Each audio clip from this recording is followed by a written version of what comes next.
Superstar की video call पे हैं, शायद वो शूटिंग में है। नमस्ते। हम नाम वाम भी नहीं लेंगे, हम खाली ये मेरा भाई वीडियो कॉल पे है।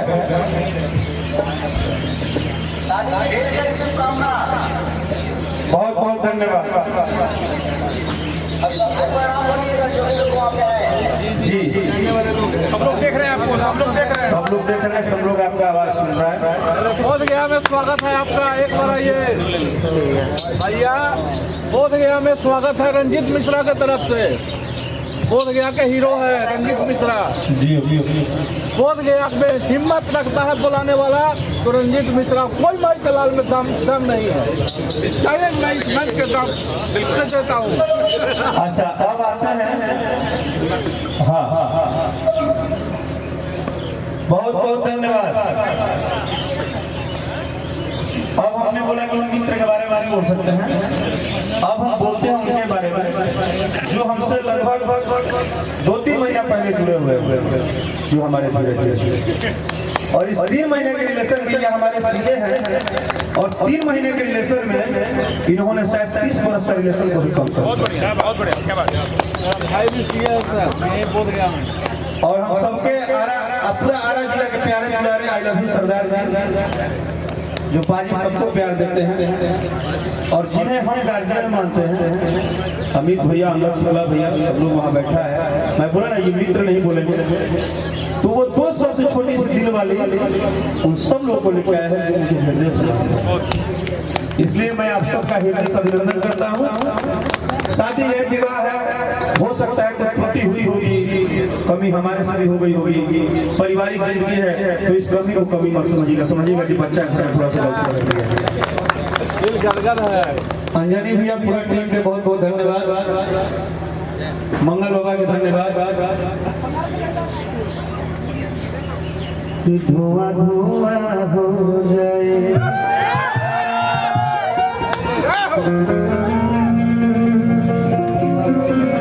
अमित बाबू ने गर्दा उड़ा दिया। आपकी कंपनी से ये गाना सही नहीं करना कि धुआं धुआं हो जाए।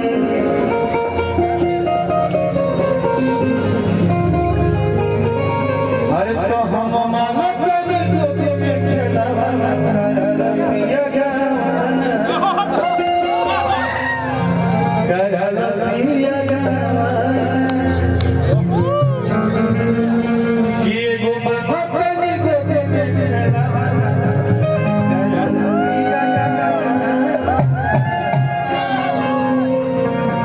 देखो लेट हो गया।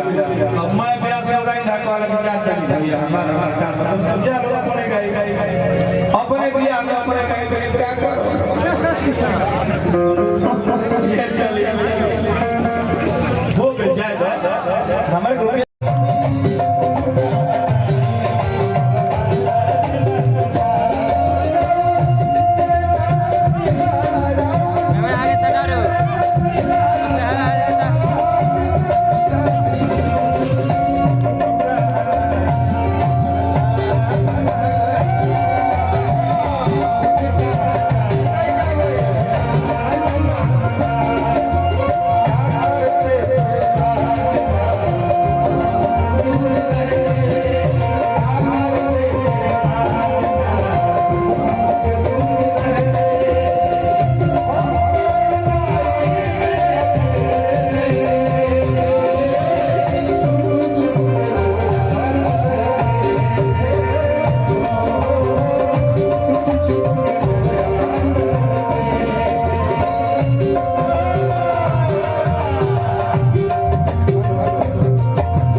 यही हो कहाँ जाओ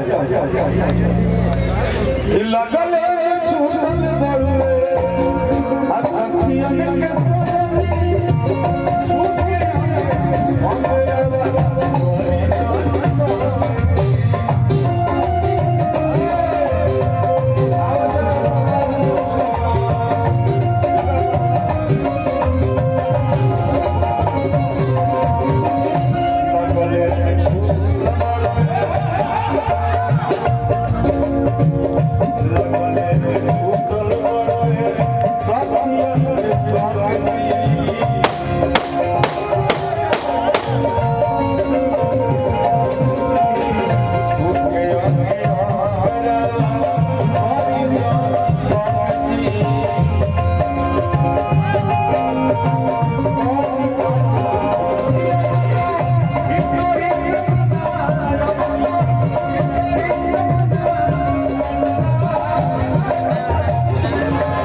कैमरा में पीछे के रहेगा। राकेश भैया ये मेरा कोदा का साथ केहू लात के पला आज दिल का या तू अरे उठाओ ना ये गाना बंद करो। बीबीसी लंदन चले दरकार